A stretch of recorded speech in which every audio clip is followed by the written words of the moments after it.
भूत होते हैं या नहीं, इस विषय में अधिकतर लोगों का मतभेद रहा है, खासकर वैज्ञानिक वर्ग और धार्मिक व्यक्तियों में। क्योंकि वैज्ञानिक भूतों को नहीं मानते हैं, लेकिन अगर धार्मिक सोच रखने वाला व्यक्ति वो भूतों को मानता है। क्योंकि अधिकतर हिंदू ग्रंथों और सिख समाज में भूतों को माना जाता है। अगर भूत होते हैं तो ये वास्तव में कैसे दिखते हैं, कहाँ पर रहते हैं, भूत बनते कैसे हैं और वास्तव में भूत का मतलब क्या है, बस इसको समझने का नजरिया अलग है। नमस्कार दोस्तों, मेरा नाम है गगनदीप सिंह और ज्ञान का सागर यूट्यूब चैनल में आपका स्वागत है।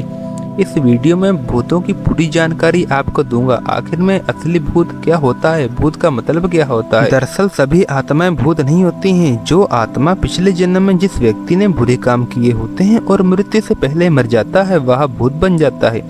जबकि इसके विपरीत जो व्यक्ति अच्छे कर्म और पूजा पाठ करता है वह मृत्यु से पहले मर जाता है तो उसकी आत्मा देव आत्मा कहलाती, जो बहुत ही पवित्र आत्मा होती है। भूत और देवात्मा कहाँ पर रहती हैं, आखिर इनका निवास स्थान क्या होता है। अगर भूत पवित्र नहीं होते हैं तो वो कहाँ पर रहते होंगे, जबकि देव आत्माएं तो पवित्र होती हैं, वह कहाँ पर रहती हैं। दरअसल हमारे सामाजिक जीवन में हम इतने व्यस्त हो गए हैं, हमारा खान पान जहाँ मीट शराब और दारू शराब जैसे कोई भी पदार्थ जो बनते हैं वहाँ पर भूत आत्मा रहती हैं। क्योंकि वहाँ का मन तो बुरी चीज़ों में लगता है, तो ये एक निगेटिव एनर्जी है, तो निगेटिव कामों में इसका मन लगता है। तो जिस घर में निगेटिव काम होते होंगे भूत आत्मा तो वहीं पर रहेगी। तो इसलिए हमें निगेटिव काम नहीं करने चाहिए। भूत एक निगेटिव ऊर्जा है, बस यही हम समझ सकते हैं। दरअसल में जो देव आत्मा होती है वो पवित्र होती है। ये हर धर्म में होती हैं, हर समाज में होती हैं। देव आत्मा जो होती हैं वो पवित्र कार्य किए होते हैं, उन्होंने पिछले जन्म में बहुत ही दान पुण्य किए होते हैं। तो वो ऐसी पवित्र जगह जैसे गुरुद्वारा, मस्जिद, मंदिर आदि धार्मिक स्थलों में रहती हैं।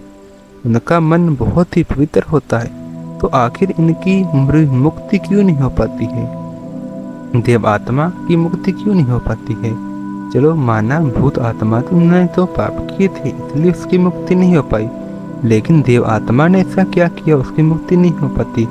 तो इसका कारण यह है, दरअसल जो भूत आत्मा होती हैं उनके जन्म के लिए वैसी ही भूतनी माँ चाहिए, यानी कि ऐसी माँ चाहिए जिसकी आत्मा भूतों जैसी हो। बस उसको वैसी माँ नहीं मिल पाती है, जब मिल जाती है तो उसका जन्म हो जाता है। यही नियम देव आत्मा पर लागू होता है। देव आत्मा को ऐसी माँ चाहिए जो उसकी तरह पवित्र, बिल्कुल देव आत्मा वाली हो। ऐसी पवित्र माँ जब देव आत्मा को मिल जाती है तो उसकी मुक्ति हो जाती है। दरअसल देव आत्मा के पास मन होता है लेकिन तन नहीं, भूत के पास भी मन होता है लेकिन तन नहीं। जो पशु होते हैं उनके पास मन होता है, तन होता है लेकिन मन नहीं। लेकिन मनुष्य एक लौता ऐसा प्राणी है जिसके पास तन भी होता है और मन भी होता है। तो इसलिए हम कह सकते हैं कि मनुष्य देव आत्मा भूत आत्मा से श्रेष्ठ है। जानी मनुष्य इतने जन्मों के बाद मनुष्य बनता है, लेकिन वह अपना जीवन ऐसे ही व्यर्थ गवा देता है, सामाजिक कार्यों में, दौड़ भाग में। कबीर कहते हैं कि जब मैंने भक्ति की तो मुझे पता चला कि मैं पता नहीं कितने का बाप, कितने की माँ, कितने का बहन, कितनों की बहन बन चुका हूँ। लेकिन हम लोगों ने पश्चिमी सभ्यता को अपना लिया है और अपनी सभ्यता भूलते जा रहे हैं। अगर हम अपनी सभ्यता, अपने देश की संस्कृति में जीते तो हमें यह कहने की ज़रूरत ही ना पड़ती। और हम प्राकृतिक प्रेमी थे, प्रेमी रहते। हमें तो ऊंची ऊंची इमारतों ने ही दफन कर दिया है और हम प्रकृति से दूर होते जा रहे हैं। दरअसल राम से दूर होते जा रहे हैं और काम के पास आते जा रहे हैं। अगली वीडियो में काम पर बनाऊंगा, जिसमें काम वासना पर मैं चर्चा करूंगा, आखिर ये क्या होती है।